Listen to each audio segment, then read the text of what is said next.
সমাজ উপকৃত হয় ওই মানুষ দিয়ে যার মধ্যে ঈমান আছে। হযরত ওমর রাদিয়াল্লাহু তাআলা আনহু রাতের আধারে শেষ রাত্রে ঘুরতেছিলেন, দেখেন এক বাড়িতে কথা হচ্ছে, কথাবার্তার আওয়াজ পাওয়া যায়, মনে করলেন কোনো অসুখ বিসুখ নাকি। ঘরে গিয়ে কান পাচ্ছেন দেওয়ালের সাথে, শুনতে পাচ্ছেন ভিতরে বুড়ি মা তার মেয়েকে বলছে, এই মেয়ে ওঠ, উটের দুধ দোয়ায় নিয়ে আসছি, এর মধ্যে পানি মিশা, তারপর সকালে বাজারে নিয়ে যা। মেয়ে বলছে, মা এই কামটা আমি পারবো না। কেন পারবি না? হযরত ওমর ফরমান জারি করেছেন, দুধে পানি মিশাতে নিষেধ করেছে, কাজে এই কাজটা আমি পারবো না। আরে বেটি, আমিরুল মুমিনিন দেখ এখন কোথায় যায়, ঘুমায় আছে, সে কি দেখতেছে নাকি যে পানি মিশাই নাকি মিশাই? মেয়ে বলতেছে, মা আমিরুল মুমিনিনকে ফাঁকি দেওয়া যেতে পারে, তার পুলিশ বাহিনীকে ফাঁকি দেওয়া যেতে পারে, কিন্তু আল্লাহ রাব্বুল আলামিনের চোখকে ফাঁকি দেওয়া যাবে না। হযরত ওমর এই কথা শুনে বাড়ি চলে গেলেন, আর নিজের ছেলেকে ডেকে বললেন, ছেলে আমার, অমুক জায়গায় একটা বাড়ি আছে, সেখানে একটা যুবতী মেয়ে আছে, ওই মেয়েটার বিয়ে হয়েছে কিনা শোনো, যদি বিবাহ না হয়ে থাকে তুমি তোমার নিজের বিয়ের প্রস্তাব দাও। আমিরুল মুমিনিন এই মেয়েটা সুন্দরী কেমন, স্বাস্থ্য কেমন কিছুই দেখলেন না, দেখলেন তাকওয়া। কি দেখলেন? আল্লাহর ভয়। আল্লাহর ভয় যখন একটা জাতির মধ্যে আসে, পুলিশ লাগে না, পুলিশের কাজ কমে যায়। পুলিশ তো পাহারা দিতে দিতে অস্থির হয়ে যায়, সারা রাত দিন সমানে কষ্ট করতে হয় তাদের। অধ্যাপক মুজিবুর রহমান সাহেব কালকে যে কথাটা বলছিলেন, আসামি পুলিশেরা কত কষ্ট করে জানবাজি করে আসামি ধরে, আর টেলিফোন আসে, হ্যালো কে, চিটাগংয়ের এসপি নাকি? বলে হ্যাঁ। কারে ধরছো? ধরছি তো বল্টু মিয়ারে। ছাড়ো মিয়া, বল্টু আমার দলের লোকটা, তুমি ঠিক পাও নাই, তোমার নাক টাইট দিয়ে দেবে। বল্টুরিও ছাড়ো আর তার বন্দুকও ছাড়ো, ঠিক কিনা? আমার ভাইয়েরা, সুতরাং ঈমান যদি এসে যায় জাতির মধ্যে, পুলিশের দরকার হবে না, পুলিশ দরকার হবে কিন্তু তাদের ডিউটি কমে যাবে, আসামিরা আর অন্যায় কাজ কম করবে। রাসূলুল্লাহ যখন প্রেসিডেন্ট হয়েছিলেন, একজন মহিলা জিনা করেছিল, হাদিস শরীফে এসেছে, ওই মেয়ে লোকটাকে জিনা করতে কেউ দেখে নাই, জিনা করার পর তার মধ্যে অনুভূতি জাগলো, এমন পাপ করেছি, এখন তো আমার জাহান্নাম ছাড়া উপায় নাই। মেয়ে লোকটি রাসূলুল্লাহর কাছে এসে গেলেন, এসে বললেন, হুজুর আমি তো জিনা করেছি, আমারে শাস্তি দেন। হুজুর মুখ ডান দিকে ফিরালেন, মেয়ে লোকটা ডান দিকে এলো, বললো জিনা করেছি, শাস্তি দেন। হুজুর বাম দিকে ফিরলেন, মেয়ে লোকটা বাম দিকে এসে বললো জিনা করেছি, শাস্তি দেন। মেয়ে লোকটা কিন্তু জানে জিনার শাস্তি সহজ ব্যাপার নাই, পাথর মেরে উড়িয়ে দেওয়া, মৃত্যুদণ্ড জানা আছে তার। এরপর মেয়ে লোকটা চিন্তা করেছে, দুনিয়ায় পাথর খেয়ে মরবো, কিন্তু তবুও জাহান্নামের কঠিন আগুন সহ্য করতে পারবো না। রাসূলুল্লাহ বললেন, ও মেয়ে লোক, তুমি কি জিনা কর্তৃক গর্ভবতী হয়েছো নাকি? মেয়ে লোকটা বলল, হুজুর আমি গর্ভবতী হয়েছি। হুজুর বললেন, তুমি অপরাধ করেছো, তোমার গর্ভস্থিত সন্তান তো কোনো অপরাধ করে নাই, সুতরাং শাস্তি এখন দেওয়া যাবে না, ডেলিভারি হোক তারপরে শাস্তি দেব। মেয়ে লোকটা চলে গেলেন, আল্লাহর নবী তার নামে কোনো কেস ফাইল করেন নাই, গোয়েন্দা বিভাগের পুলিশ লাগান নাই। ডেলিভারির পর এই মেয়ে লোক আবার এসে হাজির, পুলিশ দিয়ে আনা লাগে নাই, আবার এসে হাজির, হুজুর আমি সেই হতভাগিনী, বলছিলেন ডেলিভারির পর বিচার করবেন, এই যে বাচ্চা হয়েছে, এই বাচ্চার দায়িত্ব কাউকে দেন, আর আমারে তাড়াতাড়ি শাস্তি দেন, আমি যদি মরে যাই আমি জাহান্নামে জ্বলতে পারবো না। হুজুর বললেন, অপরাধ তুমি করেছো, এই বাচ্চার অধিকার আছে তোমার বুকের দুধ খাবে, আমি সেই অধিকার বাচ্চাকে নষ্ট করতে পারি না, বাচ্চা দুধ ছাড়ুক তারপরে এসো। 2 বছর যেতে না যেতে ওই মেয়ে লোকটি বাচ্চারে করে করে নিয়ে এসেছে, পুলিশ লাগে নাই, গোয়েন্দা বিভাগের কাউকে পাঠানো লাগে নাই, মেয়ে লোকটি বাচ্চা কোলে করে নিয়ে এসে হাজির, হুজুর আমারে চিনছেন নাকি? আমি তো সেই হতভাগিনী, জিনা করছিলাম, বিচার চাইছিলাম, ডেলিভারি পরে হবে বলছিলেন, দুধ ছেড়ে দিলে পরে হবে বলেছিলেন, আমার ছেলে এখন দুধ ছেড়ে দিয়েছে, আমি তারে রুটি খাওয়া শিখাইছি, দুধ ছাড়া এখন সে বাঁচবে, আমি তার হাতে রুটি দিয়ে আনছি, দেখেন ও রুটি খেতে পারে, আর দেরি করবেন না, আমার বিচার করে দেন। রাসূলুল্লাহ ছেলেটার দায়িত্ব কাউকে দিয়ে দিলেন, আর বললেন এই মহিলাটিকে নিয়ে যাও, বুক পর্যন্ত মাটির মধ্যে গেড়ে দিয়ে তারপরে রজম করো। মেয়ে লোকটিকে বুক পর্যন্ত গেড়ে দেওয়া হলো, চতুর্দিক থেকে পাথর মারা হচ্ছিল, পাথরে বেগে শরীরে রক্ত ছিটে এক সাহাবীর গায়ে লাগলো। সাহাবী তারে গালি দিয়েছিলেন, হুজুর শুনে বললেন সাহাবী গালি দিও না, এই মেয়ে লোকের তওবা আল্লাহর কাছে এত কবুল হয়ে গেছে, যদি এই তওবাকে ভাগ করে দেওয়া হয় গোটা মদিনাবাসীর নাজাতের জন্য তা যথেষ্ট হয়ে যাবে। সুবহানাল্লাহ। পুলিশ লাগে নাই, এমন সমাজ কায়েম হয় ঈমান বিল্লাহ, আল্লাহর প্রতি ঈমান যদি এসে যায়, জাতির যদি রক্তে রন্ধ্রে রগে রেশায় যদি ঈমান এসে যায়, তাহলে পুলিশ বিডিআর আর্মি আরামে ঘুমাবে, তাদের জন্য পরিশ্রম হবে না, কষ্ট হবে না, অপরাধ প্রবণতা কমে যাবে, মানুষের অশান্তি কমে যাবে, শান্তির বন্যা প্রবাহিত হয়ে যাবে। সুবহানাল্লাহ ওয়া বিহামদিহি। এই জন্য রাসূলুল্লাহ বলেছিলেন খায়রুল কুরুনি কারনি, সর্বশ্রেষ্ঠ যুগ কার যুগ? জোরে বলেন না, সর্বশ্রেষ্ঠ যুগ কার যুগ? রাসূলুল্লাহর যুগ। জোরে কোন কার যুগ? রাসূলুল্লাহর যুগ। এই জন্য আমি আপনাদের খেদমত আরজ করতে চাই, ইসলাম এ ধরনের সীমারেখা ঠিক করে দিয়েছে, তিলকা হুদুদুল্লাহ ফালা তাতাদুহা, এ হলো আল্লাহর সীমারেখা, এই সীমারেখাকে ভঙ্গ করো না, লঙ্ঘন করো না, আল্লাহর উপরে ঈমান পরিপূর্ণরূপে আনো এবং এই ঈমানের উপরে ভিত্তি করে নিজেদের জীবনকে পরিচালিত করো। এই ঈমান যদি জাতির ভিতরে এসে যায়, তাহলে বৈষয়িক জীবনে, দুনিয়ার জীবনে সত্যিকারের যদি শান্তি পেতে চাই, আল্লাহর উপরে ঈমান আনতে হবে। ইহকাল পরকালে যদি নাজাত পেতে চাই, আল্লাহর উপরে ঈমান আনতে হবে। আর আমরা আমাদের চিন্তা ভাবনায়, ওঠায় বসায়, চলায় ফেরায়, সর্বত্র আল্লাহর উপরে পরিপূর্ণ মাত্রায় ঈমানটা যদি এসে যায়, তাহলেই শান্তি, তাহলেই মুক্তি, গোটা সমাজ শান্তি পাবে, আমরা দুনিয়ায় আরাম পাবো, কিয়ামতে জাহান্নাম থেকে মুক্তি পাবো। জোরে কোন আমিন। কোরআনে কারিমে রব্বুল আলামিন বলেন, قُلْ لَوْ كُنْتُمْ فِي بُيُوتِكُمْ لَبَرَزَ الَّذِينَ كُتِبَ عَلَيْهِمُ الْقَتْلُ إِلَى مَضَاجِعِهِمْ। আল্লাহ পাক বলেন, হে নবী তুমি বলে দাও, তুমি শোনায় দাও, যাদের ভাগ্যে নিহত হওয়া আছে, তারা যদি তাদের বিছানায় শুয়েও থাকে, প্রকোষ্ঠের ভিতরে থাকে, মৃত্যু সেখানে গিয়ে হাজির হবে, ওখানেই মৃত্যু হয়ে যাবে। মৃত্যুর সময় আসতে পরে মানুষকে মোটেই সময় দেওয়া হবে না, সময় যখন আসবে সময় মতো তাকে বিদায় নিতে হবে। সুতরাং ঈমান, আল্লাহর প্রতি ঈমান আনলে পরে মানুষের ভিতরে নির্ভীকতার সৃষ্টি হয়, সে কাউকে পরোয়া করে না আল্লাহ ছাড়া। চিল্লায় কোন সুবহানাল্লাহ। আরো জোরে বলেন সুবহানাল্লাহ। সাহস, বুক ভরা সাহস তার মধ্যে আসবে। এরপরে আল্লাহর প্রতি ঈমান আনার জন্য, ঈমান আনলে পরে আরেকটি উপকার মানুষের হয়, এটা হলো 4 নম্বর উপকার। এটা কয় নম্বর? 4 নম্বরের উপকার হলো আল্লাহর প্রতি মানসিক প্রশান্তি আসে। সেই মানসিক প্রশান্তিটা হলো ইমানদার কখনো হতাশ হয় না, ইমানদার কখনো হতাশায় ভোগে না, নিরাশায় ভোগে না। যেহেতু কোরআন শরীফের ভিতরে আল্লাহ পাক বলেছেন, আল্লাহর রহমত থেকে কেবল কাফেররা ছাড়া আর কেউ নিরাশ হয় না। আল্লাহর রহমত থেকে নিরাশ হয় কারা?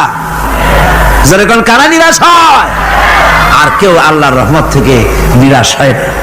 সুতরাং আল্লাহর প্রতি এই আশা, ভরসা, আল্লাহর প্রতি এ ধরনের একটি প্রশান্তি মনের মধ্যে থাকে, সে হতাশ হয় না।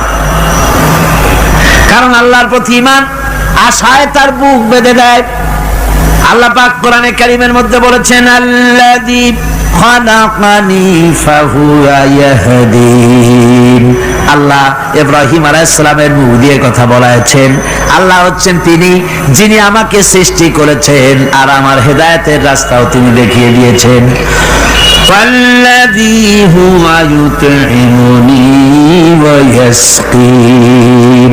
আর আমি যখন ক্ষুধার্ত হই তিনি আমারে খাওয়ান, আর আমি যখন তৃষ্ণার্ত হই তিনি আমারে পান করান। কে খাওয়ান? কে খাওয়ান আর পান করান কে? আল্লাহ পাক বলেন ওয়াইদা মারিতু ফাহুয়া ইয়াশফিন। ইব্রাহিম আলাইহিস সালামকে দিয়ে আল্লাহ কথাও বলালেন, আমি যখন অসুস্থ হই আমারে রোগ মুক্ত কে করে দেয়? বলেন না, কে করে দেয়? আল্লাহ রাব্বুল আলামিন রোগ মুক্ত করে দেন। হযরত আইয়ুব আলাইহিস সালামের ঘটনা কোরআনে কারীমের মধ্যে আল্লাহ রাব্বুল আলামিন উঠায় দিয়েছেন, বলে দিয়েছেন যাতে করে মুমিনেরা মনের মধ্যে আল্লাহর প্রতি আশা ভরসা আনতে পারে। রোগ হয়েছে হযরত আইয়ুব আলাইহিস সালামের, এত অসুখ, অসুখে রোগে শোকে আত্মীয় স্বজন স্ত্রী পুত্র পরিজন সব তারে ছেড়ে গেল, গায়ে পোকা হয়ে গিয়েছে। 1 বছর 2 বছর নয়, বছরের পর বছর ধরে রোগাক্রান্ত অবস্থায় আইয়ুব আলাইহিস সালাম আছেন। এবার সমস্ত শরীর ছেড়ে জিহ্বার মধ্যে পোকা হওয়া শুরু হয়ে গেছে।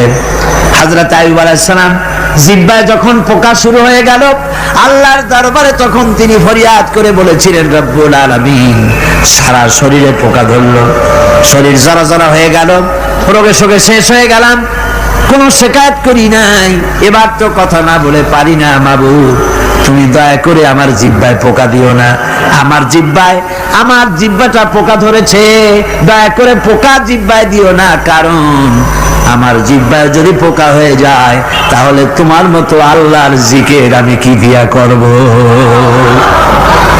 আমার জিহ্বাটা ভালো রাখো আল্লাহ। হযরতে আইয়ুব আলাইহিস সালাম পড়েছিলেন, আন্নী মাসানি আদ-দুররু ওয়া আনতা আরহামুর রাহিমিন। আয় আল্লাহ, আমি রোগাক্রান্ত হয়ে পড়েছি আর তুমি তো রহমান রহিম। দোয়া মঞ্জুর হলো, আল্লাহ পাক আইয়ুব আলাইহিস সালামকে রোগ মুক্ত করে দিলেন। রোগ হলে পরে কে সেরে দেয়? কে সেরে দেয়? আল্লাহর প্রতি এই আশা, এই ভরসা, এই চিন্তা থাকতে হবে। আল্লাহ পাক বলেন, যখন আইয়ুব আমার কাছে দোয়া করলো আমিও জবাব দিয়া দিলাম। কোন সুবহানাল্লাহ। আল্লাহ পাক বলেন, ফাকাশাফনা মা বিহি মিন দুররিন ওয়া আতাইনাহু আহলাহু ওয়া মিসলাহুম মাআহুম রাহমাতাম মিন ইনদিনা। আমি তার কষ্ট দূর করে দিলাম, তার হারানো স্বাস্থ্য ফিরিয়ে দিলাম এবং তার সাথী সঙ্গীদেরকে আমার পক্ষ থেকে আমার রহমত দিয়ে তার কাছে সব আবার আমি ফিরাইয়া দিলাম। সুতরাং মুমিন ব্যক্তি কখনো হতাশ হবে না। চতুর্দিকে দেখে বিপদ আর বিপদ, এই বিপদে সে হতাশ হয় না, আশায় বুক বেঁধে থাকে। নিরাশার আধারে তুমি হে আশার নূর, যেখানে বেরোবার কোনো পথ নাই সেখান থেকে পথ বের করে দেয় কে? চিল্লায় কোন কে দেয়? আমার আল্লাহ পাক। দেখেন হযরত ইউসুফ আলাইহিস সালাম হারায় গেলেন, মানে তার 11 ভাই ইউসুফ আলাইহিস সালামকে কুয়ার মধ্যে ফেলাই দিলেন। আর এসে তারা বলল যে ইউসুফ আলাইহিস সালামকে বাঘে খায়া ফেলেছে। এটা কি গল্প নাকি? এটা কোথায় আছে? কোরআন শরীফের মধ্যে আছে। ওই 11 ভাই মনে করেছিল ইউসুফ আলাইহিস সালাম রে কুয়ার মধ্যে ফেলাই দিলাম, এ কুয়ার মধ্যে পচে মরবে, শেষ হয়ে যাবে। কিন্তু ওই 11 ভাই জানে না এটা কোনো কুয়া নয়, এটা হলো একটা সুড়ঙ্গ পথ, এটা হলো একটা টানেল। এক মুখে ইউসুফকে ফেলাই দিল 11 ভাই, কুয়ার আরেক মুখ থেকে আল্লাহ হযরত ইউসুফকে বের করে মিশরের সিংহাসনে বসায়া দিলেন। ওরা বুঝে না, তাই চিরকাল পাপীরা আল্লাহর বান্দাদেরকে, আল্লাহর দ্বীনের গোলামদেরকে অত্যাচার করে, মনে করে শেষ করে ফেলাবো, কিন্তু শেষ আল্লাহর গোলামেরা হয় না, ওরাই শেষ হয়। নির্মূল যারা করতে চায় ওরাই নির্মূল হয়ে যায়। টিকে থাকে কে?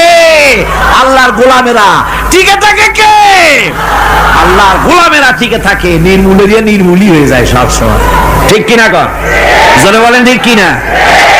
ভাইরা আমার, হযরত ইয়াকুব আলাইহিস সালাম ছেলের চিন্তায় চিন্তায় চোখ দুটো অন্ধ হয়ে গেছে, কাঁদতে কাঁদতে চোখ অন্ধ হয়ে গেছে।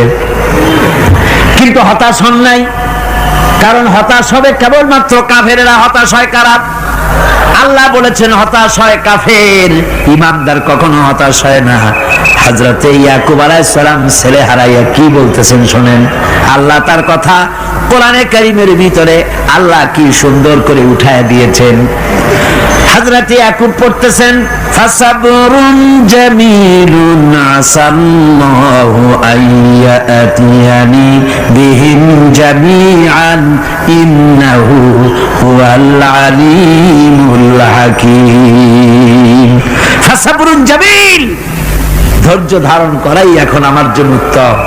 আমি এখন ধৈর্য ধারণ করব, হয়তো শীঘ্রই আল্লাহ আমার যাদের হারাইছি তাদের সকলকে আল্লাহ আমার কাছে ফিরিয়ে দিবেন। তিনি সুবিজ্ঞ, তিনি প্রচন্ড ক্ষমতার মালিক। আশায় বুক বেঁধে থাকলেন তিনি। আর ইউসুফ আলাইহিস সালাম আজকে প্রেসিডেন্ট, তিনি মিশরের কি তিনি 11 ভাই গেছে সেইখানে খাবার আনার জন্য।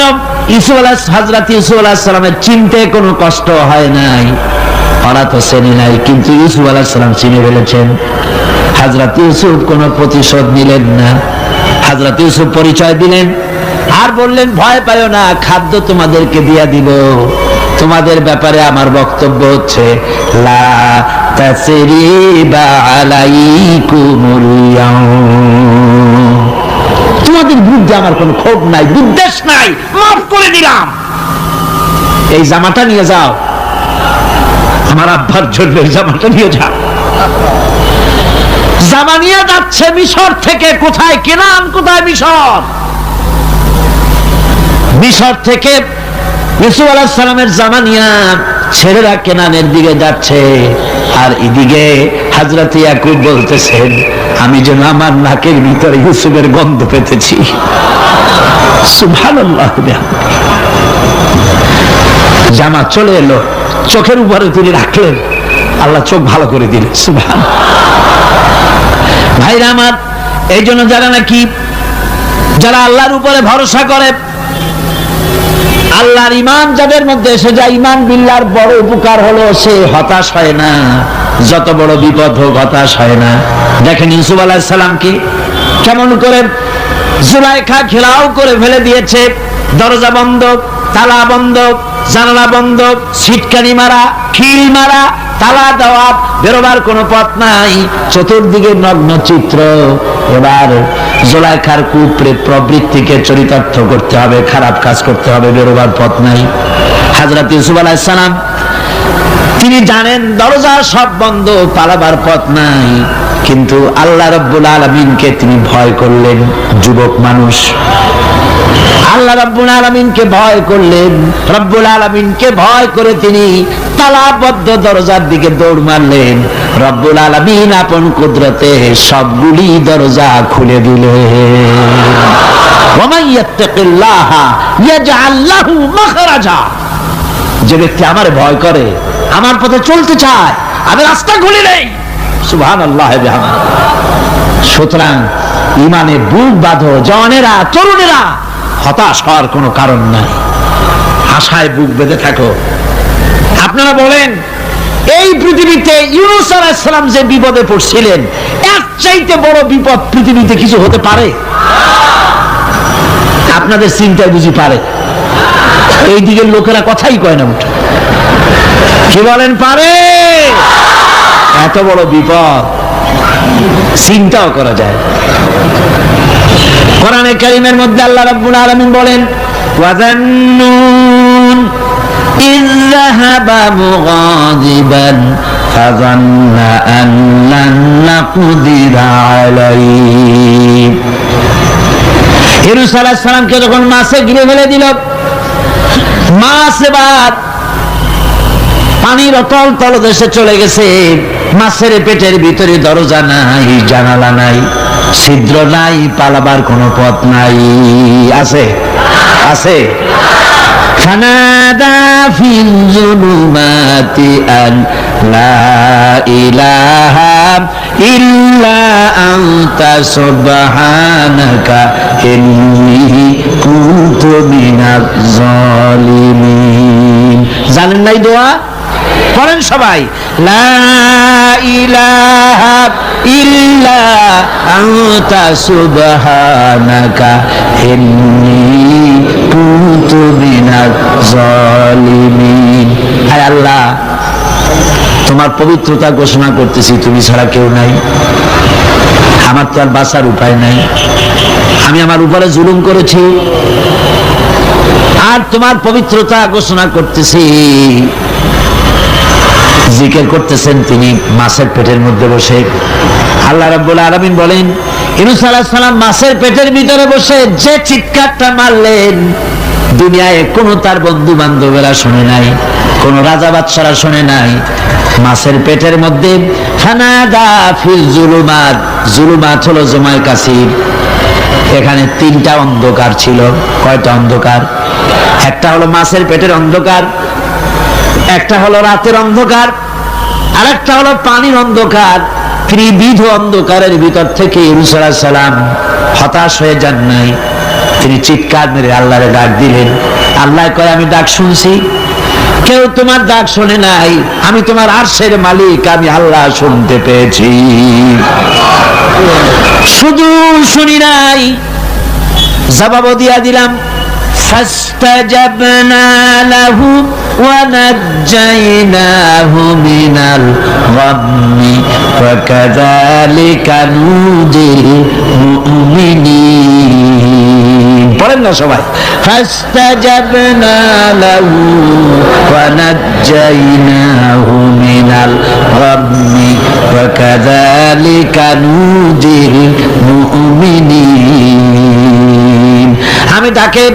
আমি আল্লাহ পাক বলেন, আমি ইউনূসের ডাক শুনলাম, ডাকের জবাব দিয়া দিলাম, আর মাছের পেটের ভিতরে বেদনার সৃষ্টি করে দিলাম। মাছ এবার ভেসে উঠলো, মাছের আর এখন কোন উপায় নাই বমি করা ছাড়া। মাছ কিনারায় চলে এলো, ইউনূসকে বমি করে ফেলে দিল। আল্লাহ কয়, শোনো দুনিয়ার মানুষেরা, শুধু ইউনূস আলাইহিস সালামকে নয়, ওয়া কাযালিকা, এইভাবে করে আমার মুমিন বান্দারা যদি বিপদে পড়ে আর আমারে ডাকে, আমি রব্বুল আলামিন এইরকম বিপদ দিয়া বাঁচাইয়া দেব। বিপদ থেকে বাঁচাবেন কে? সুতরাং গতকালকের মতো আবারও বলি, বিপদ আসতে পরে মুসলমানেরা মাজারে দৌড়ায় বেশি। কন নাউজুবিল্লাহ, জোরে কন নাউজুবিল্লাহ। বিপদ আসে আর মাজারে চলে যায়, যাইয়া সেখানে কাঁদে, মাজারের উপরে মাথা ঘা দিতে থাকে, পয়সা দেয়, মুনাজাত করে, কাঁদতে থাকে, মাজারওয়ালার কাছে বিপদ মুক্তি চায়। নাউজুবিল্লাহ পড়ে, আবারও কন নাউজুবিল্লাহ। বিশ্বাস করুন আমার ভাইরা, বিশ্বাস করুন, আল্লাহর কোরআন আমার হাতে। মাজারওয়ালার কাছে কানলে পরে ওই মাজারে যিনি শুয়ে আছেন, আল্লাহর কসম, তার কোনো ক্ষমতা নাই আপনাকে বিপদ থেকে বাঁচাতে পারে। আছে ক্ষমতা? জোরে বলেন আছে? বিপদ থেকে বাঁচাবে কে? কে বাঁচাবে?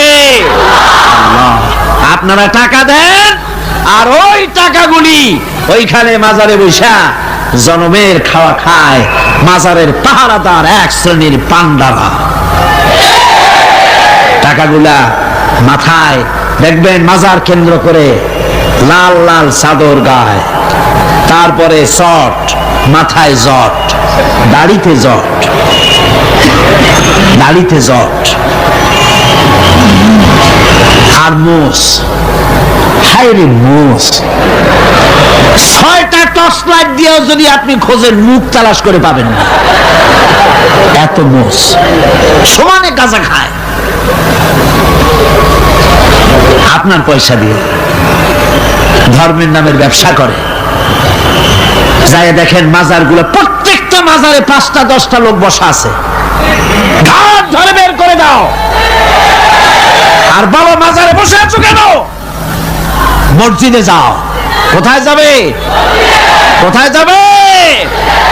মসজিদে। আল্লাহর থামো, আল্লাহর ওলিদের মাজার ঘেরাও করে রেখে দাও, যত্ন করে রেখে দাও। গরু, ছাগল, ভেড়া, হাবিজাবি কিছু যেন যেতে না পারে, যত্ন করে রাখো, সম্মান দিয়ে রাখো।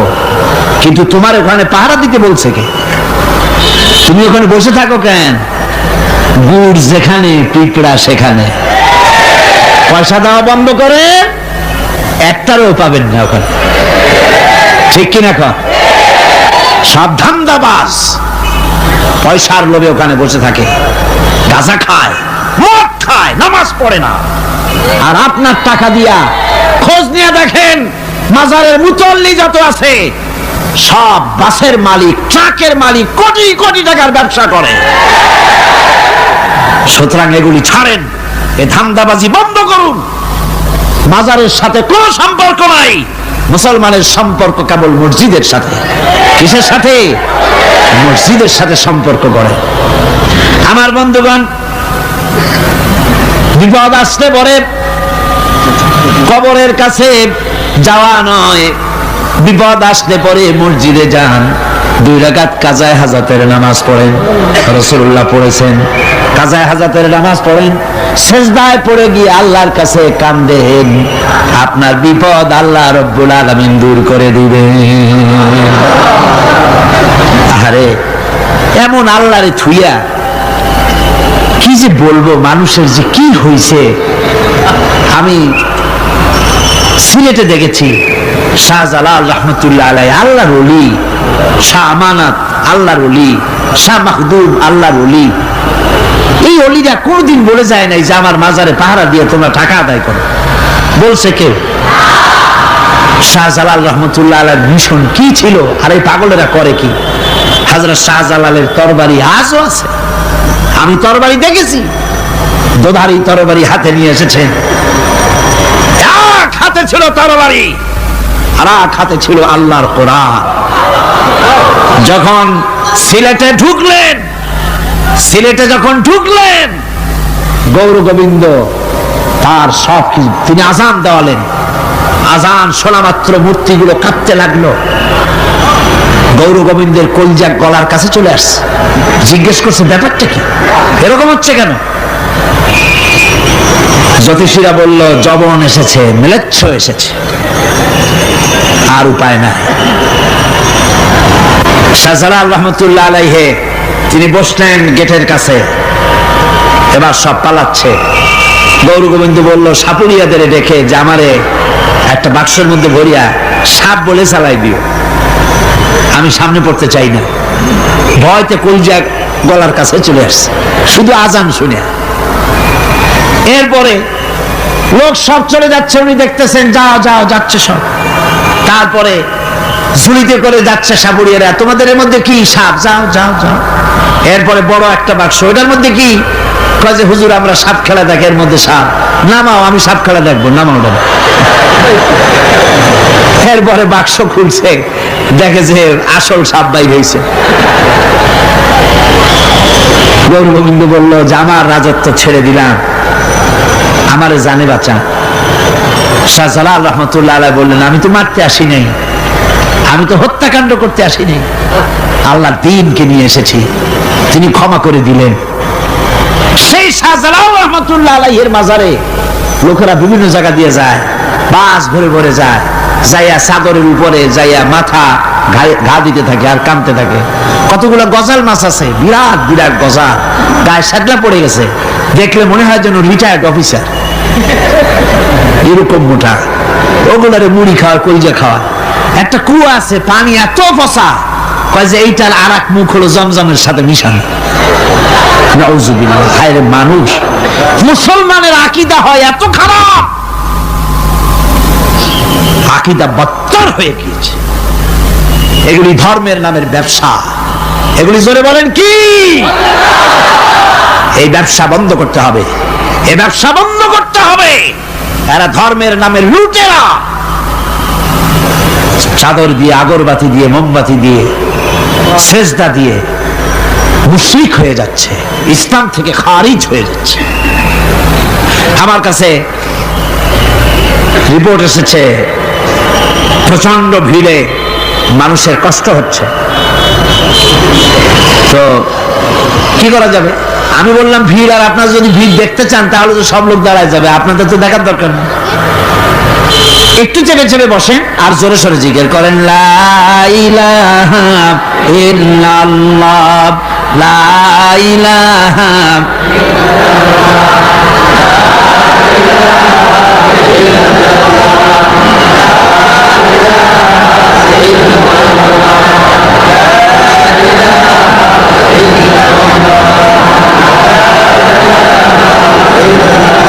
আপনি কিন্তু বসেই এগোতে পারতেন, দাঁড়ালে পরে ডিস্টার্ব হয়, হাঁটলে পরে ডিস্টার্ব হয়। নিজের কপালটারে খারাপ করেন না, এত সুন্দর আল্লাহর কথা শোনা থেকে নিজেকে মাহরুম করতে চেষ্টা করেন না। নিজেও শোনেন, অপরকেও শুনতে দেন। বসেন, মাজা ব্যথা করবে না, আল্লাহ মাজা ব্যথা ভালো বানায় দেবে যত সময় বসবেন। কোন আলহামদুলিল্লাহ। আপনারা বসছেন যে জায়গাটায়, এটা বেহেশতের টুকরা। এটা কি? এটা প্যারেড ময়দান নয়। মাজালিসুল ইলম হিয়া রাউযাতুম মিন রিয়াদিল জান্নাহ। হযরত আলী বলেছেন, যেখানে ইলম চর্চা হয়, কোরআন আলোচনা হয়, হাদিস আলোচনা হয়, সেটা কোনো সাধারণ জায়গা না, সেটা জান্নাতের টুকরা হয়ে যায়। যেরকম সুবহানাল্লাহ। কাজে বেহেশত থেকে শয়তানের জন্য বাইর করিয়া না দেয়, সতর্ক থাকেন। শয়তান কি চায় যে আপনি সারাক্ষণ শোনেন? কি কোন চায়? চায় না। শয়তানের খপ্পরে পড়েন না, বসেন আর শোনেন। ইমানদার যখন বিপদে জর্জরিত হতে থাকে তখন সে ভেঙে পড়ে না, তখন অন্ধকারের বিপদের অন্ধকার বিদীর্ণ করে আলোর এক প্রভা তার চোখের সামনে উদ্ভাসিত হয়ে ওঠে। সেটা কি? সেটা হলো আল্লাহ রাব্বুল আলামিনের বাণী, ফাইন্না মাআল উসরি ইউসরান, ইন্না মাআল উসরি ইউসরা। আল্লাহ পাক বলেন, জেনে রাখো, দুঃখ এবং কষ্টের সাথে রয়েছে সুযোগ আর সুবিধা, আর অসচ্ছলতার সাথে রয়েছে উদার সচ্ছলতা। জোরে কোন সুবহানাল্লাহ। কাজে ভয় পাওয়ার কারণ নাই, হতাশ হওয়ার কারণ নাই। মন আশায় বুক বেঁধে রাখো। গুনাহ করেছ, হতাশ হয়ো না। যুবকদের গুনাহ করা স্বাভাবিক। ইউনিভার্সিটির ছাত্র, কলেজের ছাত্র, প্রফেসর, শিক্ষক, অফিসার ঘুষ খেয়েছেন, জেনা করা হয়েছে, মদ খাওয়া হয়েছে, মিথ্যা কথা বলা হয়েছে, যাই কিছু করেন না কেন ভয় পাওয়ার কারণ নাই, নিরাশ হওয়ার কোনো দরকার নাই। আল্লাহ পাক ডেকে বলেছেন, কুল ইয়া ইবাদিয়াল্লাযীনা আসরাফু আলা আনফুসিহিম লা তাকনাতু মির রাহমাতিল্লাহ। আরে আমার আল্লাহর মতো এত ভালো আর কেউ আছে? এত দরদ আর কারো আছে? আমার আল্লাহ বলেন, ও নবী, আপনি শুনায় দেন, হে আল্লাহর বান্দারা, তোমরা যারা নিজেদের উপরে বাড়াবাড়ি করেছো, নিজেদের উপরে জুলুম করেছো, অত্যাচার করেছো, আমি আল্লাহর রহমত থেকে নিরাশ হয়ে যেও না। মানুষ যদি অপরাধ করে, বাপের সাথে অপরাধ করেছে, মায়ের সাথে অপরাধ করেছে, মা বাবা সন্তানের চাইতে এত বড় কল্যাণকামী তো আর কেউ নাই, কিন্তু মা বাবা কোনোদিন বলে না, আয় আমার ছেলে তোরে মাফ করে দেই, এরকম বলে নাকি? মন চায় ছেলে যদি মাফ চাইতো, খুশি হয়ে মাফ করে দিতাম, কিন্তু কেন যে আসে না, ডাকে না যে আয় মাফ করে দেই। মা বাপ আপনাকে এত ভালোবাসে, সেই মা বাপও আপনাকে বলে না যে আয় মাফ করে দেই। আমার আল্লাহ হচ্ছেন এমন আল্লাহ, আল্লাহ রাব্বুল আলামিন ডাকেন, এ বান্দা, খুন করেছিস ফিরে আয়, জিনা করেছিস ফিরে আয়, হত্যা করেছিস ফিরে আয়, চুরি করেছিস ফিরে আয়, কুফরি করেছিস ফিরে আয়, সুদ খেয়েছিস, ঘুষ খেয়েছিস, মদ খেয়েছিস ফিরে আয়, এসে আমার দরবারে চোখের পানি ফেল, আমার দরবারে কাঁদাকাটি কর। ইন্নাল্লাহা ইয়াগফিরুয যুনুবা জামিআ ইন্নাহু হুয়াল গফুরুর রহিম। আমার দরবারে চোখের পানি ফেলে কান, আমি রব্বুল আলামিন জিন্দেগীর গুনাহ মাফ করে দেব। সুবহানাল্লাহ কোন, সুবহানাল্লাহ কোন। আমার কাছে কান, চোখের পানি ফেল। আল্লাহ রাব্বুল আলামিনের কাছে বান্দার দুইটা ফোঁটা বেশি প্রিয়। একটা হলো জিহাদের ময়দানে যে রক্ত ফোঁটা দেওয়া হয়, এটা আল্লাহর কাছে প্রিয়। আর আল্লাহর ভয়তে গুনার জন্য লজ্জা করে অনুশোচনা করে বান্দা যখন চোখের পানি ছেড়ে দেয়, আল্লাহর কাছে এটা অত্যন্ত প্রিয়।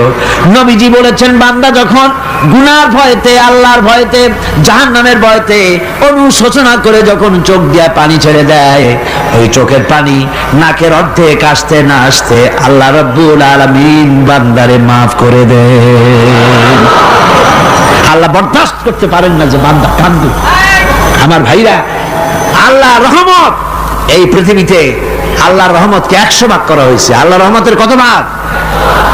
এই 100 ভাগের 1 ভাগ সারা পৃথিবীতে ছড়াই দেওয়া হয়েছে। আর 99 ভাগ কার কাছে? আল্লাহর কাছে। একটা ভাগ দুনিয়া ছাড়ানো হয়েছে আদম আলাইহিস সালাম থেকে নিয়ে এই পর্যন্ত, এখান থেকে নিয়ে কিয়ামত পর্যন্ত পৃথিবীতে যত মানুষ আসবে, যত প্রাণী আসবে, তাদের মধ্যে প্রাণী জগত গাভী তার বাছুরকে ভালোবাসে ঠিক কিনা, হাতি তার বাচ্চাকে ভালোবাসে ঠিক কিনা, মুরগি তার বাচ্চাকে ভালোবাসে কিনা, প্রত্যেক মাই তার সন্তানকে ভালোবাসে মানুষের মতো। এই ভালোবাসা, এই স্নেহ, এই মমতা, এই করুণা, এই মহব্বত একটা ভাগ দুনিয়ায় দেওয়ার পর আপনি আর আমি যতটুকুন ভাগে পেয়েছি, সেই মহব্বতে, স্ত্রীর মহব্বতে অস্থির, মায়ের মহব্বতে অস্থির, সন্তানের মহব্বতে অস্থির। এখন চিন্তা করেন, একটা ভাগ সারা পৃথিবীতেই বিতরণ করার পর যেটুক পেয়েছি, তাতে যদি এত মহব্বত হয়, তাহলে এর 99 ভাগ মহব্বত যে আল্লাহর কাছে জমা আছে, এই বান্দার জন্য তার কত মহব্বত, এই বান্দার জন্য কত করুণতা, কত মহব্বত, কত দয়াতা। এজন্য আল্লাহ রাব্বুল আলামিন বলেছেন, নাব্বি ইবাদি আন্নী আনাল গফুরুর রহিম। ও আমার নবী, সুসংবাদ দিয়ে দাও, বান্দাদেরকে শোনায় দাও যে আমি আল্লাহ তাআলা ক্ষমাশীল আর দয়াবান। হুজুর কাঁদতেছিলেন, হযরত ওমর রাদিয়াল্লাহু তাআলা আনহু এসে দেখেন হুজুর একা কাঁদতেছে। হুজুর জিজ্ঞেস করছেন, হযরত ওমর জিজ্ঞেস করলেন, হুজুর আপনি কাঁদেন কেন একা একা? হযরত ওমর বলেন, আমি যখন প্রশ্ন করলাম, নবীজি বললেন, আমার কাছে কিছু আগে জিবরাইল এসেছিলেন। জিবরাইল এসে আমাকে বললেন, আল্লাহ পাক বলেছেন, হে আমার নবী, ইসলামের ভিতরে থেকে যে সমস্ত মানুষগুলি ইসলামের ভিতরে থেকে চুল আর দাড়ি পাকায় দিছে, কিয়ামতের দিন এই লোকগুলারে আমি শাস্তি দিতে আমার শরম হবে। হযরত ওমর বলেন, হুজুর উম্মতের জন্য কত বড় খুশ খবর এটা, আর আপনি কাঁদতেছেন। হুজুর বলেন, ওমর তুমি জানো না, আমার কান্নার কারণ ভিন্ন। আমার কান্নার কারণ হলো যে আল্লাহ রাব্বুল আলামিন কিয়ামতের দিন দাড়ি চুল পাকা বান্দারে শাস্তি দিতে শরম করবেন। সেই দাড়ি চুল পাকা বান্দাগুলি আল্লাহর সাথে নাফরমানি করতে শরম করে না। আমি এই লজ্জায় কাঁদতেছি। ভাইরা, হুজুর আল্লাহ পাক বলেন, ও আমার নবী, রাতের আধারে যখন একটা বুড়া আমার দরবারে হাত উঁচু করে, একটা বুড়া মানুষ রাতের আধারে যখন আমার দরবারে হাত উঁচু করে, আর যখন বলতে থাকে, রব্বুল আলামিন, আমার পেছনের জীবনটা বড় খারাপ করেছি, এমন কোন কাজ জীবনে করি নাই যা তোমার কাছে কিছু দাবি করতে পারি, সব রকমের নাফরমানি করেছি, আজ আমি বুড়া হয়ে গেছি, কামাই করতে পারি না, ছেলে আমাকে চোখে দেখতে পারে না, পুত্রবধূ আমাকে ঘরে জায়গা দেয় না, আমার স্ত্রী আমাকে দেখতে পারে না, রোজগার করতে পারি না, হাঁটতে পারি না, চলতে পারি না, সবার কাছে আমি তিতা হয়ে গেছি, আমি দাঁড়াতে পারি না, কোমরে ব্যথা পাই, হাঁটুতে ব্যথা পাই, চলতে পারি না, কানে শুনতে পাই না, চোখে দেখতে পারি না, আর তোমার কাছে কিছু চাইয়া নেব এমন ভালো কাজও করি নাই। এইভাবে যখন বান্দা কাঁদতে থাকে আমার দরবারে, ও আমার হাবিব আমার রহমতের দরিয়ায় জোশ মেরে যায়, আমার শরম হয় এই বুড়াটারে কেমনে খালি হাতে ফিরাইয়া দেই। সুবহানাল্লাহ, সুবহানাল্লাহ। আমার আল্লাহর এত দয়া, আমার আল্লাহর এত মায়া, এত মহব্বত। আমার আল্লাহ রাব্বুল আলামিন বলেন, وَإِذَا سَأَلَكَ عِبَادِي عَنِّي فَإِنِّي قَرِيبٌ। আমার হাবিব, আমার বান্দা আমার ব্যাপারে প্রশ্ন করে, আমি বান্দার একদম নিকটে। কোরআন শরীফের ভিতরে যত জায়গায় রাসূলকে বলা হয়েছে সুয়ালের কথা, আপনাকে প্রশ্ন করা হয়, আল্লাহ তার জবাব কুল এই কথা বলে জবাব দিয়েছেন। যত জায়গায় সুয়াল এসেছে, যেমন কোরআনে কারীমের মধ্যে আল্লাহ পাক বলেন, ওয়ায়াসআলুনাকা আনিল মাহিদ, মেয়েদের হায়েজ সম্পর্কে জিজ্ঞাসা করা হয়, কুল হিয়া আযা, হে নবী আপনি বলুন। এভাবে করে কুল দিয়ে জবাব দেওয়া হচ্ছে। আবার প্রশ্ন করা হচ্ছে, ওয়ায়াসআলুনাকা আনিল আনফাল, এই গনিমতের মাল সম্পর্কে হুজুর আপনাকে, হে নবী আপনাকে প্রশ্ন করা হয়। আল্লাহ কুল দিয়া জবাব দিলেন, আল্লাহ বলেন আপনি বলেন। ওয়ায়াসআলুনাকা আনিল খামরি ওয়াল মাইসির, আল্লাহ পাক বলেন নবী আপনারে প্রশ্ন করা হয়, কুল ফীহিমা ইসমুন কাবীর, আল্লাহ কুল দিয়া বললেন তুমি বলো। আবার বলা হলো, ওয়ায়াসআলুনাকা আনিল আহিল্লা কুল হিয়া মাওয়াকিতু লিন্নাস, নবী আপনাকে প্রশ্ন করা হয় চাঁদের ক্রমবর্ধমান এবং ক্রমহ্রাস, এই যে বাড়ে আর কমে, পূর্ণিমা হয় অমাবস্যা হয়, কেন হয় আপনি বলুন। কুল, আপনি বলেন এটা আমি অর্থ এবং সময়, বছর আর দিন গণনা করার জন্য পৃথিবীবাসীদের জন্য বিনা পয়সায় একটা ক্যালেন্ডার বানাইয়া আকাশে ঝুলাই রেখেছি। এভাবে যত জায়গায় এসেছে আপনাকে প্রশ্ন করা হয়, তত জায়গায় আল্লাহ জবাব দিয়েছেন কুল আপনি বলেন। গোটা কোরআন শরীফের ভিতরে এই একটি মাত্র জায়গা যেখানে বলা হয়েছে আপনাকে প্রশ্ন করা হয়, আল্লাহ এখানে বলতে পারতেন কুল আপনি বলেন, আল্লাহ তোমাদের নিকটবর্তী, এভাবে জবাব হয় না। এটা কায়দাটা হলো এই, আল্লাহ বলতেছেন ওয়াইজা সালাকা ইবাদি, ও আমার নবী প্রশ্ন তো আমার বান্দারা আমার ব্যাপারে করেছে, এবার আপনার জবাবের কোনো দরকার নাই, প্রশ্ন আমার ব্যাপারে আমি নিজে জবাব দিয়ে দেই। ফাইন্নী কারীব, ও বান্দা আমার ব্যাপারে প্রশ্ন করেছিস, জবাব আমি দেই, আমি তোর সবচাইতে বেশি নিকটে। সুবহানাল্লাহ, কত নিকটে? ওয়ানাহানু আকরাবু ইলাইহি মিন হাবলিল ওয়ারিদ, তোর যে রগ এই শাহরগের চাইতেও আমি তোর বেশি কাছে। সুবহানাল্লাহ, আমারে ডাক, আমারে ডাক, কলিজা দিয়া ডাক, অন্তর দিয়ে ডাক। মনের থেকে মানুষ যদি ডাকে, মুখের ডাক আর মনের ডাক এক জিনিস নয়। दिल से जो बात निकलती है असर रखती है पर नहीं मगर ताकते परवाज रखती है। दिल থেকে যে কথা বেরোয় তা প্রভাব বিস্তার করে, ডানা নাই কিন্তু ওড়ার ক্ষমতা রাখে। মনের কথাই ভিন্ন, মন থেকে, দিল থেকে, কলিজা থেকে, অন্তরের গভীর কন্দর থেকে মুহাব্বতের সাথে কেউ যদি একবার বলে আল্লাহ, বলেন আল্লাহ, আল্লাহ, আল্লাহ, আল্লাহ রাব্বুল আলামিন বলেন অন্তরের অন্তঃস্থল থেকে একটি বার যদি বান্দা বলেন আল্লাহ, আল্লাহ বলেন 70 বার সাড়া দিয়া জিজ্ঞেস করি, বান্দা কি চাও, আমি তোমার কাছে আসি। সুবহানাল্লাহ, আমি তোর একদম কাছে, কি চাস বল, বল আমার কাছে। এমন দয়াবান, এমন মেহেরবান, এমন আল্লাহ আমাদের। সে আল্লাহ রাব্বুল আলামিন তিনি বলছেন, وقال ربكم ادعوني استجب لكم, তোমাদের রব বলেছেন আমারে ডাকো, আমি আল্লাহ ডাকের সাড়া দিয়া দেব। সুবহানাল্লাহ। কারে ডাকতে হবে? কারে ডাকতে হবে? এই বিশাল জনসমুদ্র একযোগে চিল্লা এখন কারে ডাকতে হবে?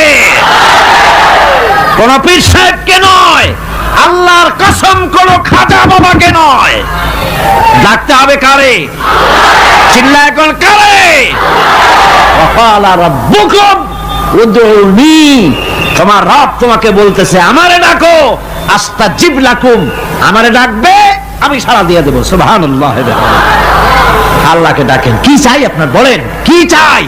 আল্লাহর কাছে চান, আল্লাহ দিয়ে দিবেন। যাওয়ার জায়গা আল্লাহর কাছে চাইবেন, আল্লাহ দিবেন। দেওয়ার জায়গা, চাওয়ার জায়গা হলো সেজদায় পড়ে যাবেন। আমার ভাইয়েরা, জায়গাটা চিনাই দিলাম। মাজারে যাওয়া লাগবে না, কবরে যাওয়া লাগবে না। 2 রাকাত নামাজ পড়ে সেজদায় পড়ে গিয়া যত বিপদ আছে, মুসিবত আছে, সেজদার মধ্যে চোখের পানি ছেড়ে দেন আর কেন্দে কেন্দে জীবনের কথা বলেন। আল্লাহ রাব্বুল আলামিন আপনার আওয়াজ শুনবেন আর দোয়া কবুল করে নেবেন। কাঁদতে হবে আল্লাহর কাছে। কার কাছে? আল্লাহর কাছে।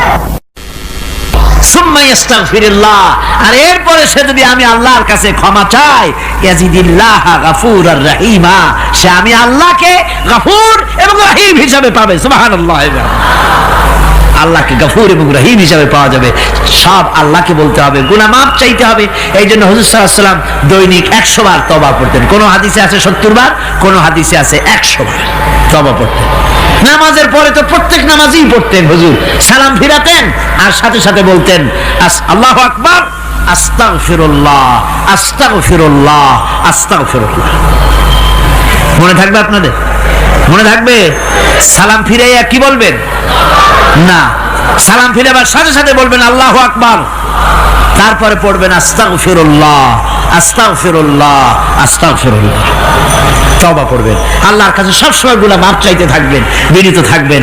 আল্লাহকে পাওয়া যাবে, তাকে রহিম হিসেবে পাওয়া যাবে। সুতরাং ঈমান বিল্লাহ, আল্লাহর প্রতি ঈমান আনলে পরে 4 নম্বরের যে উপকারটা হবে সেটা হলো হতাশায় ভুগবে না, নিরাশায় ভুগবে না, আশায় বুক বেঁধে উঠবে, ঈমান মজবুত হবে, আল্লাহর কাছে মানুষ বিনয়ী হয়ে যাবে। এবার 5 নম্বরের উপকার আমি বলছিলাম, ঈমান বিল্লাহ, আল্লাহর প্রতি ঈমান আনলে পরে অসংখ্য উপকার হয়, অসংখ্য বৈশিষ্ট্যের আছে। এর 6টা উপকারের কথা আমি বলবো। কয়টা? অসংখ্য উপকারের ভিতরে প্রধান 6টি উপকারের কথা বলবো। এর বললাম কয়টা? 4টে বলেছি। এবার বলো 5ম উপকারের কথা। আল্লাহর প্রতি আপনি পূর্ব পশ্চিমে কতবার মুখ ঘোরালেন, এটাই কিন্তু আপনার আসল সৎ কাজ নয়। আসল সৎ কাজ হলো আল্লাহর প্রতি ঈমান আনা। এই ঈমানের ব্যাপারে 3টা দিন আমরা পার করে দিলাম, এখনো কথা শেষ হয় নাই। আল্লাহর প্রতি ঈমান আনলে পরে যে উপকারটা হবে 5 নম্বরে, সেটা হলো কঠোর এবং কঠিন বিপদের ভিতরে বান্দার ভিতরে অবিচলতা এবং ধৈর্যের সৃষ্টি হয়ে যাবে। আলহামদুলিল্লাহ। কঠিন বিপদ মুসিবত আসলে পরে সে অবিচল থাকবে। সারা দুনিয়ার বিপদ আপদ, শত্রুতা, দুঃখ, কষ্ট, মুসিবত, জুলুম, নির্যাতন সবকিছু পাহাড়ের মতো উঁচু হয়ে তাকে ঘিরে ফেলবে, কিন্তু তাকে এক চুলও নাড়াতে পারবে না। আলহামদুলিল্লাহ। সারা পৃথিবী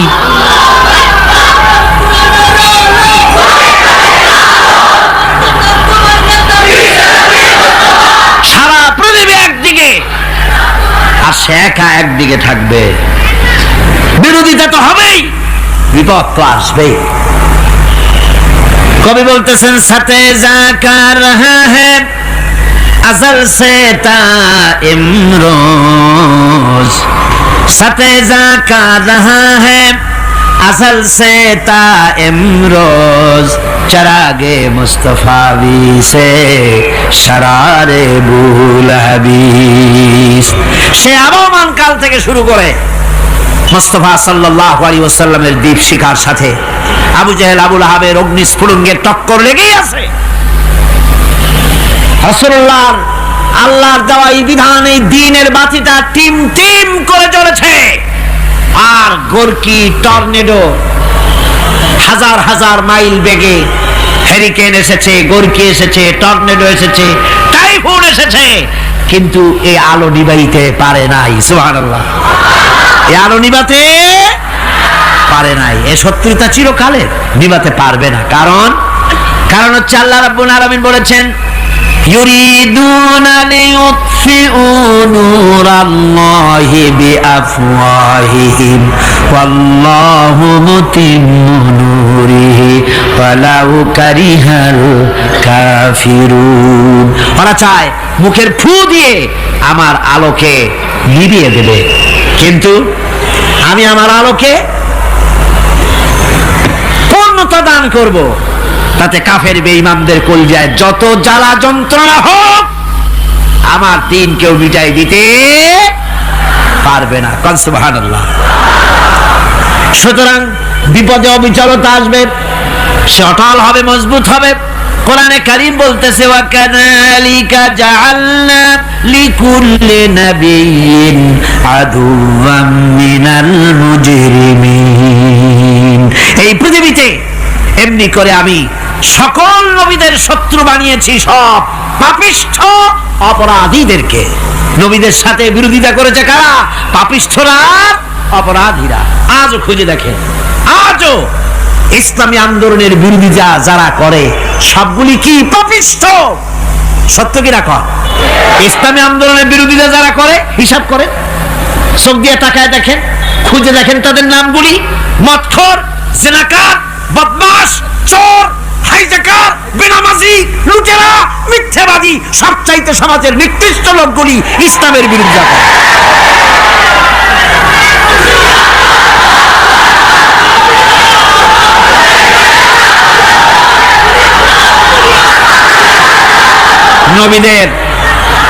নবীদের শত্রু আল্লাহ বলেন সব যুগে নবীদের সাথে শত্রুতা করেছে পাপিষ্ঠরা। আল্লাহর কথা, কার কথা? সকল যুগে নবীদের সাথে শত্রুতা করেছে পাপিষ্ঠরা, নিকৃষ্ট ধরনের অপরাধীরা। সুতরাং নবী রাসূলদের অবস্থা যখন এই, তখন দ্বীনের দাওয়াত যারাই দেবে তাদের কিসমত এরকম হবেই। এই বাধার মোকাবেলা তাদেরও করতে হবে। এই যে বাধাটা আসে, এই যে মারে, অপরাধ কি? এই যে তারা চোর বা ডাকাত যাদের মারা হয়। আল্লাহ রাব্বুল আলামিন বলেন অপরাধ হলো ওয়ামা নাকামু মিনহুম ইল্লা আইয়ুমিনু বিল্লাহিল আজিজিল হামিদ। অপরাধ হচ্ছে ঈমানদার লোকদের উপরে নির্যাতন চালিয়েছে, অন্য কোনো কারণে নয়। কারণ একটাই, তারা আল্লাহর জমিনে আল্লাহর দ্বীন প্রতিষ্ঠা করতে চেয়েছে, আর কোনো অপরাধ না। জমিন আল্লাহর, জমিন কার? এই বিশাল জনসমুদ্র গর্জে উঠুন একযোগে, বলুন জমিন কার? আইন চলবে কার? এখানেই সংঘর্ষ বেঁধেছে আবহমান কাল ধরে। মানুষ অত্যাচারিত হয়েছে, সাহাবায়ে কেরাম অত্যাচারিত হয়েছেন। বুখারী শরীফের হাদিসে এসেছে রাসূল করিম সাল্লাল্লাহু আলাইহি ওয়াসাল্লামের কাছে হযরতে খাব্বাব গিয়ে উপস্থিত হয়েছিলেন। হযরতে খাব্বাব বলেন, হাদিসটা এভাবে লেখা হয়েছে বুখারীতে, ওয়ান খাব্বাব বিন আরিদ রাদিয়াল্লাহু তাআলা আনহু قال شكونا إلى رسول الله صلى الله عليه وسلم وهو متوسد بردة له في ظل الكعبة। রাসূলুল্লাহর কাছে গেলাম, কাবা শরীফের কাছে গিয়ে দেখি নবীজি একটা চাদর গায়ে দিয়ে তিনি আরাম ফরমাচ্ছিলেন কাবা শরীফের ছায়ায়। সেখানে গিয়ে বললাম, আলা তাস্তানসিরু লানা আলা তাদউ লানা ইয়া রাসূলুল্লাহ, হে আল্লাহর রাসূল, আপনি কি আমাদের জন্য আল্লাহর কাছে দোয়া চাইবেন না? আপনি কি আল্লাহর কাছে আমাদের জন্য সাহায্য চাইবেন না? আমাদের লোকগুলিকে, মুসলমানগুলিকে মারতে মারতে তো শেষ করে ফেলে দিল। তারা আমাদের সুমাইয়াকে মারলো, আমাদের খাব্বাবকে উটের সাথে পায়ের দড়ি লাগায় টানলো, আমাদের খোবায়েবকে তারা আগুনের উপরে চিৎ করে শোয়ায় রাখলো, না খায় রাখতেছে, মারতেছে। কষ্টে তো শেষ হয়ে গেলাম, হুজুর আপনি কি আমাদের জন্য দোয়া করবেন না? হাদিস শরীফে এসেছে, নবীজি উঠে বসলেন সোজা হয়ে। নবীজি বলেন, ও আমার সাহাবী, ও খাব্বাব, শোনো, তোমাদের আগে এই পৃথিবীতে যারা দ্বীনের দাওয়াত দিতে এসেছিলেন তাদেরকে সমকালীন রাষ্ট্রশক্তি, সমাজ শক্তি তাদেরকে ধরত। ফায়ুখাজুর রাজুলো, তাদেরকে তারা ধরত। ফায়ুফারু লাহু ফিল আরদ, আর তার জন্য জমিনের ভিতরে কবর বানাইতো। ওই কবর ফায়ুজালু ফিহা, ওই কবরের ভিতরে তাকে কোমর পর্যন্ত গেড়ে দিত। সুম্মা ইউতা বিল মানসার, এরপরে করাত আনতো। ফায়ুদাউ আলা রাসিহি, এরপরে ওই করাত তার মাথার উপরে রাখতো।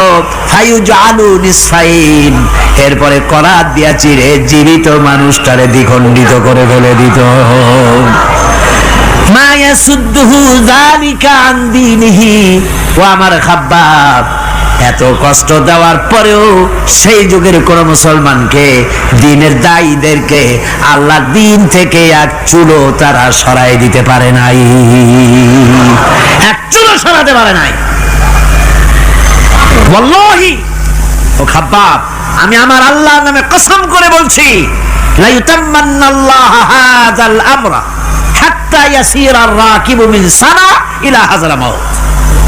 আমি কসম করে বলি, আল্লাহ রাব্বুল আলামিনের এই সানা থেকে হাজারামাউত পর্যন্ত লোকেরা যাতায়াত করবে, সুন্দরী রমণীরা গমন করবে, সদাগরেরা যাতায়াত করবে, টাকা নিয়ে পয়সা নিয়ে যাতায়াত করবে। তাদের মনের মধ্যে লুটের ভয়, টাকার ভয়, চুরির ভয়, ডাকাতির ভয়, জেনার ভয়, হত্যার ভয়, ধর্ষণের ভয়, কোনো ভয় থাকবে না। লা ইয়াখাফু ইল্লাল্লাহ, আল্লাহ ছাড়া কোনো ভয় থাকবে না। এমন একটা সমাজ, এমন একটা সময় আসবে। ওয়ালাকিন্নাকুম তাস্তাজিলুন, অথচ খুব তাড়াহুড়ো তোমরা করতেছো। তাড়াহুড়ো করো না, সময় আসবে ইনশাআল্লাহ। আর সে সময় আসছিল মদিনায়, আসে নাই? আসে নাই? সুতরাং আজও চট্টগ্রামের এই বিশাল জনসমুদ্রকে বলতে চাই, নির্যাতন, স্বৈরাচার, জুলুম, অত্যাচার, হত্যাকাণ্ড যা কিছু ঘটতেছে, ধৈর্য ধরুন, আন্দোলনে শরীক হন, জান বাজি রাখুন। এ বাংলাদেশেও আগামী যে পার্লামেন্ট হবে, আগামী জাতীয় নির্বাচনে যে পার্লামেন্ট তৈরি হবে, ইনশাআল্লাহ সেই পার্লামেন্ট হবে কোরআনের পার্লামেন্ট ইনশাআল্লাহ।